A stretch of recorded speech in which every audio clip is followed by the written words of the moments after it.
Hello बच्चों, आज हम रसायन विज्ञान कक्षा 10 के एक नए लेशन कार्बन तथा इसके यौगिक लेकर आए हैं। ये लेशन 4 है और इस लेशन का ये पहला पार्ट है। इसे आप लोग हमारे YouTube channel Shiv crazy chemistry trick में देख रहे हैं। कार्बन तथा इसके यौगिक, जैसा कि लेशन के नाम से ही स्पष्ट है कि कार्बन और कार्बन के द्वारा बनाए गए असंख्य यौगिकों का अध्ययन कार्बनिक रसायन में किया जाता है। तो हमें इस लेसन में कार्बन के उन यौगिकों के बारे में अध्ययन करना है, एक सीमित अध्ययन करना है, जितना कि बोर्ड द्वारा निर्धारित है। कार्बन का परमाणु क्रमांक 6 होता है और ये बड़ा विचित्र तत्व है। इसने न जाने कितने यौगिकों को बना दिया है और इसके आधार पर इसे रसायन विज्ञान की एक अलग शाखा प्रदान कर दी गई, जिसका नाम है कार्बनिक रसायन। तो सभी बच्चे कार्बन के बारे में जानते ही हैं। क्लास 9th में आप सभी ने हाइड्रोजन से लेकर के जिंक तक परमाणुओं के परमाणु क्रमांक, नाम, प्रतीक याद किए होंगे।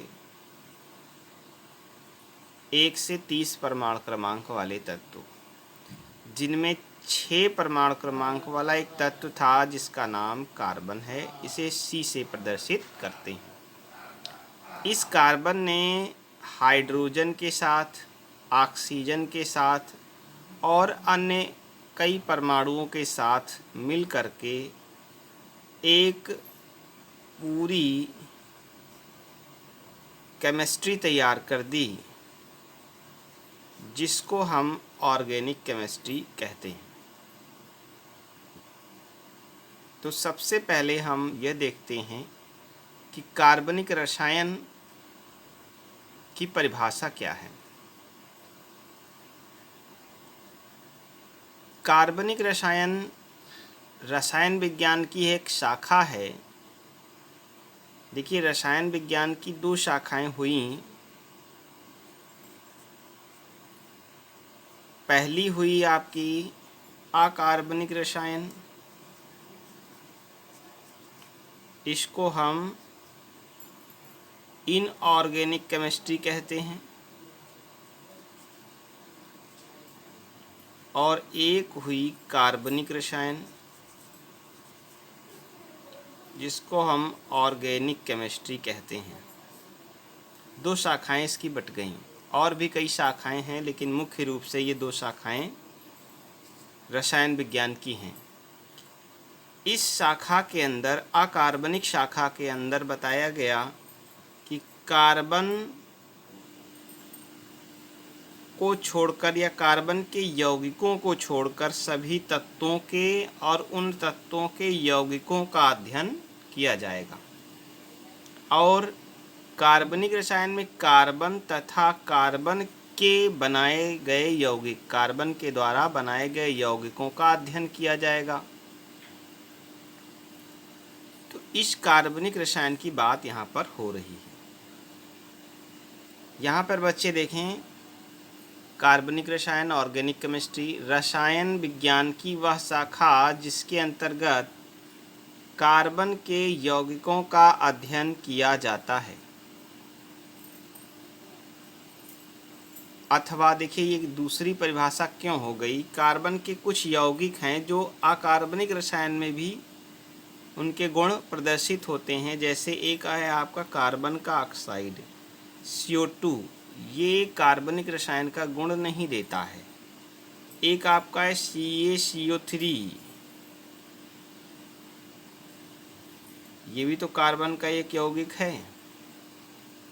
इसी तरह से कई यौगिक हैं ऐसे जो अकार्बनिक रसायनों के गुणों को कार्बनिक रसायनों के गुणों को न रखते हुए अकार्बनिक रसायन के गुणों को रखते हैं। मतलब ये ऑर्गेनिक नहीं है, ये इनऑर्गेनिक हैं। इनके गुण इनऑर्गेनिक से मिलते जुलते थे और इनका गुण ऑर्गेनिक कंपाउंड से नहीं मिलता था। इसलिए जो रसायन विज्ञान की परिभाषा है इसे बदलना पड़ा। क्या परिभाषा थी? कार्बन के यौगिकों का अध्ययन किया जाता है इसके अंतर्गत, लेकिन कार्बन के कुछ यौगिक ऐसे हैं जिनका अध्ययन हम अकार्बनिक में करते हैं, क्योंकि उनके गुण क्या किन से मिलते हैं? अकार्बनिक यौगिकों से मिलते हैं। तो यहाँ पर दूसरी एक नई परिभाषा बन के आई, हाइड्रोकार्बनों तथा उनके व्युत्पन्नों का अध्ययन कार्बनिक रसायन में होता है। हाइड्रोकार्बनों तथा उनके व्युत्पन्नों का अध्ययन कार्बनिक रसायन में होता है। तो जो कार्बन था ये परमाणु क्रमांक 6, ये जब नाराज हुआ तो इसने सोचा कि हम अलग अपनी केमिस्ट्री बनाएंगे, एक पूरी रसायन विज्ञान की शाखा तैयार कर देंगे, तो हमको कुछ मित्र चाहिए। तो इसको एक मित्र मिला हाइड्रोजन, सबसे ईमानदार मित्र और सबसे बेचारा मित्र हाइड्रोजन। इस मित्र को लेकर के कार्बन ने और बहुत सारे यौगिक बना डाले। इसमें क्या है, एक तो हाइड्रोजन है और दूसरा कार्बन है। एक हाइड्रोजन है, दूसरा कार्बन है। दो लोगों ने मिलकर के ये केमिस्ट्री तैयार की। बाद में कुछ तत्व और इसमें आकर ऐड हुए, सुविधा अनुसार ऑक्सीजन, नाइट्रोजन, अन्य तत्व इससे आकर मिले, लेकिन सबसे ज़्यादा विश्वसनीय हाइड्रोजन था। और हाइड्रोजन और कार्बन के मिलने से यह कार्बनिक रसायन तैयार हुआ, इसलिए हाइड्रोजन का ले लिया हाइड्रो। क्या ले लिया? हाइड्रो। और कार्बन का ले लिया कार्बन। दोनों को जोड़ दिया तो मिलकर तैयार हुआ हाइड्रो कार्बन। अर्थात हाइड्रोजन और कार्बन से मिलकर बने यौगिकों को, देखिए यहाँ पर हमने इनको अलग क्यों किया? क्योंकि इसमें carbon, calcium, oxygen, carbon oxygen, carbon के साथ क्या है? ऑक्सीजन है। यहाँ पर जरूरी रूप से कह दिया कि कार्बन के साथ हाइड्रोजन आवश्यक है, अर्थात हाइड्रोजन और कार्बन द्वारा, दोनों के द्वारा मिलकर बनाए गए यौगिकों को हाइड्रोकार्बन कहा जाता है। और इनके व्युत्पन्न क्या होंगे? जब कोई कार्बन का यौगिक बनेगा और एक का हाइड्रोजन हटा के कार्बन के यौगिक से वहाँ पर कोई दूसरा तत्व जोड़ दिया जाए तो वो उनका व्युत्पन्न तैयार हो जाएगा। जैसे CH4 था, CH4 का एक हाइड्रोजन हटा के हम CH3OH लगा दिए ग्रुप इसमें। ये सब आगे चल के आप लोग पढ़ेंगे। तो यहाँ पर ये इसका व्युत्पन्न तैयार हो गया। अर्थात हाइड्रोकार्बन और हाइड्रोकार्बनों के व्युत्पन्न, उनका अध्ययन जहाँ पर हम करते हैं वो कहलाता है कार्बनिक रसायन। अब बात आती है कि ये कार्बनिक यौगिकों के स्रोत क्या हैं। ये कहीं कार्बन किसी घर में रह रहा है या कोई फैक्ट्री अपनी बनाए है, वहाँ से सारे यौगिकों को रिलीज़ कर रहा है, ऐसा कुछ नहीं है। देखिए सभी कुछ हमारी प्रकृति से प्राप्त होता है, हमने पहले ही बताया था, और प्रकृति में ही सब कुछ है और प्रकृति से ही हमको सब मिल रहा है।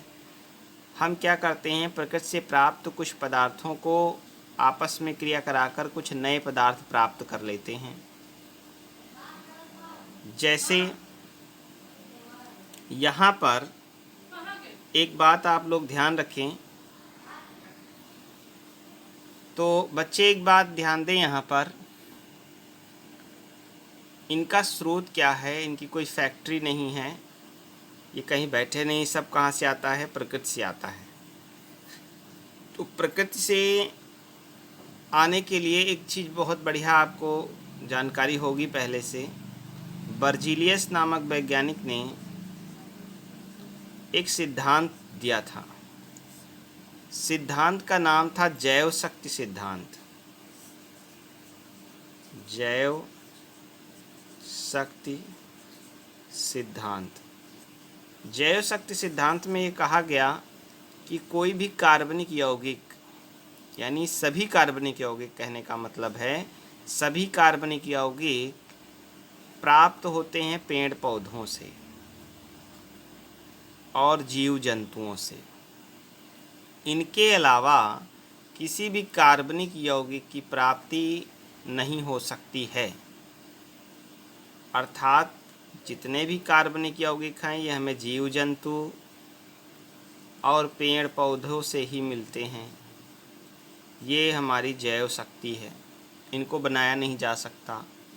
लेकिन कुछ समय पश्चात इन्हीं जैव शक्ति से वो कार्बनिक पदार्थ ले करके नया कार्बनिक यौगिक प्रयोगशाला में बना दिया गया। इसलिए ये परिभाषा जो है या इनका जैव शक्ति सिद्धांत जो है थोड़ा वीक हो गया, कमज़ोर हो गया, या इसको लोग कम मानने लगे। अभी भी इसमें सच्चाई है और हम लगातार पेड़ पौधों से कार्बनिक यौगिक प्राप्त करते चले आ रहे हैं। लेकिन कुछ खोजों के बाद यह सिद्धांत जो है कमज़ोर पड़ गया। जैसे प्रकृति से भी हमें प्राप्त होता है। धरती के नीचे तमाम पेट्रोलियम भरा हुआ है, कोयला भरा हुआ है, कोल भरा हुआ है। कुछ कीटाणुओं द्वारा हम एक पदार्थ को दूसरे पदार्थ में बदल सकते हैं और कुछ प्रयोगशाला में संश्लेषित किए जा सकते हैं। इसलिए यह सिद्धांत कमज़ोर हो गया और इसमें जो अलग अलग क्षेत्र हैं जहाँ से कार्बनिक यौगिक प्राप्त होता है, वो क्षेत्र क्या हैं, आइए देखते हैं। पहला है कार्बनिक यौगिक के स्रोत क्या है। पहला है पेड़ पौधे तथा जीव जंतु। ये जो जैव शक्ति सिद्धांत इसकी पुष्टि करता है। कार्बोहाइड्रेट, प्रोटीन, वसा, तेल, विटामिन, हार्मोन्स, परफ्यूम्स, रंग, बहुत सारे पदार्थ ऐसे हैं जो हमें पेड़ पौधे और जीव जंतुओं से प्राप्त होते हैं। ये सभी कार्बनिक यौगिक हैं। कैसे हैं? कार्बनिक यौगिक हैं। दूसरा है प्राकृतिक गैस तथा पेट्रोलियम। पृथ्वी के नीचे बहुत सारी मात्रा में पेट्रोलियम और प्राकृतिक गैसें हमको देखने को मिलती हैं और हम लगातार उनका दोहन करते चले आ रहे हैं, उपयोग में लेते चले आ रहे हैं। तो ethane, methane, butane, petrol, diesel, मिट्टी का तेल, बहुत सारी चीज़ें हमें प्रकृति से मिलती हैं। ये भी सभी कार्बनिक कंपाउंड हैं, हाइड्रोकार्बन हैं, हाइड्रोकार्बनों से मिलकर बनते हैं। कोल क्या है? ये भी पृथ्वी से प्राप्त होता है, चट्टानों से। इसका जब भंजक आसवन किया जाता है तो कोक प्राप्त होता है, कोक प्योर कोयला, तथा कोल तार प्राप्त होता है। और इन दोनों से लगभग 200 से भी अधिक कार्बनिक यौगिकों का दोहन होता है। 200 से अधिक कार्बनिक यौगिक इससे निकाले जाते हैं। तो कोल भी एक कार्बनिक यौगिक का अच्छा स्रोत है। कोयले की खान होती है, वहाँ से सब प्राप्त होता है। किण्वन, इसको हम फर्मेंटेशन कहते हैं। ये करते हैं सूक्ष्म जीव, छोटे छोटे जीव होते हैं। गांव में आप लोगों ने देखा होगा सिरका बनता है, तो ये किण्वन की प्रोसेस है।